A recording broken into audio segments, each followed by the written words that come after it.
Halo teman-teman, perkenalkan saya Diah Pramudiasari. Jadi di video kali ini saya dikasih kesempatan untuk mewawancarai seorang pengusaha.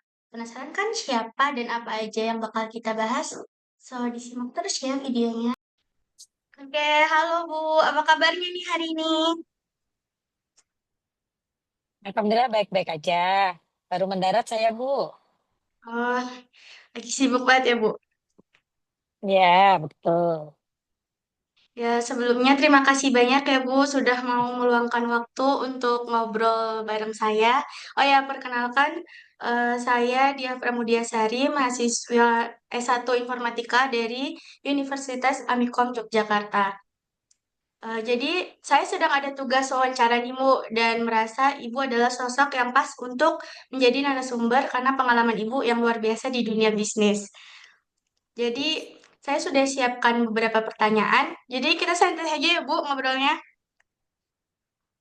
Oke. Oke, kita mulai. Nah, Bu, boleh dong cerita sedikit tentang diri Ibu? Kayak nama lengkapnya siapa, terus usaha yang dijalankan itu apa, dan sudah berapa lama dirinya? Oke. Oke, salam kenal. Halo dia, saya Rina dari PT Borneo Komunika Media. PT ini kebetulan bergerak di bidang event organizer dan interior eksterior. Nah, PT ini sudah berdiri dari 2016. Jadi tahun ini sudah tahun ke-8. Lokasi perusahaan Ibu ada di Banjarmasin. Oh ya, itu khusus di Banjarmasin aja atau bisa keluar kota, Bu? Bisa keluar kota. Jadi cuma kantornya aja yang ada di Banjarmasin. Pusatnya di Banjarmasin ya, Bu? Ya, betul. Terus yang berikut, gimana sih Ibu menerapkan prinsip etika kepemimpinan dalam memimpin bisnis? Oke, kalau berbicara soal prinsip etika kepemimpinan sebetulnya lebih ke leadership ya. Jadi bagaimana cara memimpin perusahaan dengan baik dan benar, itu berilah contoh yang terbaik untuk pegawaimu. Jangan sampai kamu menuntut banyak kesempurnaan ke pegawai kamu, sedangkan kamu sendiri tidak bisa memberikan contoh yang baik. Oke. Gitu. Kemudian, kalau di dunia bisnis tuh kan pasti nggak jauh-jauh dari konflik, entah itu Mm-mm. di tim atau di mitra bisnis. Kalau Ibu Mm-mm. sendiri biasanya gimana cara menangani konflik seperti itu? Apakah ada strategi khusus atau gimana? Oke, kita berbicara secara internal perusahaan ya. Kalau untuk konflik internal perusahaan itu pasti ada. Karena menyatukan banyak kepala dengan satu visi misi itu tidak mudah. Jadi kalau misalnya ada tim dalam satu tim itu punya pandangan yang berbeda, mari kita insight, kita jajah, kita diskusi. Kalaupun ada masalah, wajib yang namanya didiskusikan dulu, ditarik benang ulur merahnya dulu. Baru nanti kita harus menentukan, bukan menyalahkan tapi membenahi ya sebenarnya. Kalau keinginan masing-masing dari tim itu banyak. Jadi bagaimana kita menyatukan semua pemikiran dari teman-teman menjadi satu visi yang sama. Itu.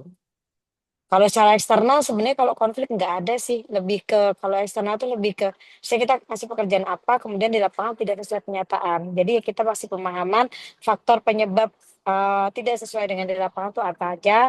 Lalu kita kasih pengertian karena memang biasanya kalau di lapangan itu keinginan klien dengan sebelumnya dan sesudah itu biasanya pada satu pasti beda.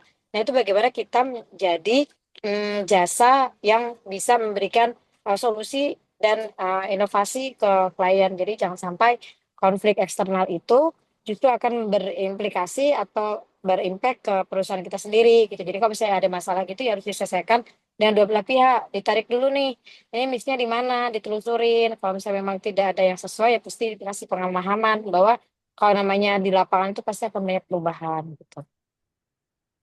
Ya, kemudian kalau menghadapi situasi yang genting atau kritis, keputusan apa yang biasanya Ibu ambil? Kayak prosesnya tuh gimana? Oke, kalau secara keputusan yang dengan itu pasti kalau untuk menganalisa tidak ada waktu. Jadi kalau misalnya ada kejadian-kejadian yang urgent yang tingkatnya itu harus diambil secara keputusan, ambil keputusan yang tidak merugikan klien. Gitu. Gitu. Kemudian, supaya bisnis tetap jalan sesuai tujuan, koordinasi tim itu kan penting banget. Nah, bagaimana Mm. caranya Ibu memastikan semua anggota tim bisa koordinasi dengan baik?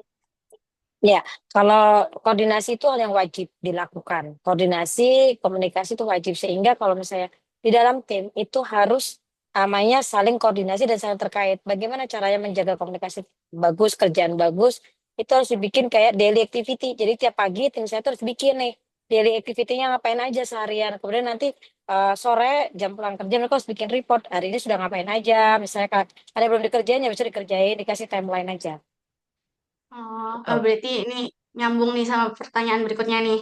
Kalau Mhm. untuk laporan kinerja, biasanya kan bentuk laporan yang Ibu gunakan itu seperti apa untuk memantau Mhm. perkembangan bisnis secara rutin? Ini Nah, kayak jawabannya sama nih. kalau laporan kerja sebenarnya kita ada weekly report ya.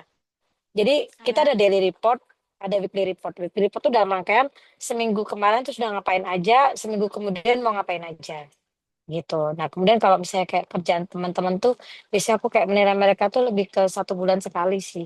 Atau misalnya after event, biasanya kita kasih tahu nih evaluasi bareng kayak gitu. Kalau soal karyawan, pastinya mereka kan juga butuh apresiasi. Kalau di tempat Hmm. kerja Ibu tuh bentuk reward yang diberikan biasanya seperti apa dan apa pengaruhnya terhadap motivasi karyawan? Oke, kalau bentuk reward itu macam-macam ya. Ada berupa barang, ada berupa bonus, ada berupa liburan atau traveling. Kalau di perusahaan saya yang paling terdekat adalah bonus ke karyawan itu berangkat umroh satu kantor di bulan April nanti.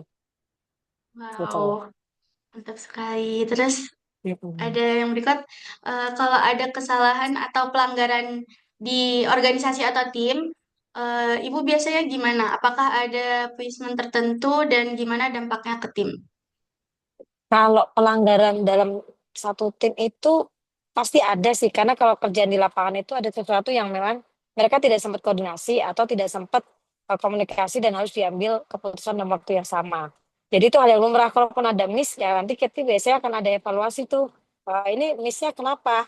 Oke, nanti kita perlu mitigasi lagi. Nanti mitigasinya seperti apa kalau kejadian hal yang sama. Begitu. Seperti itu.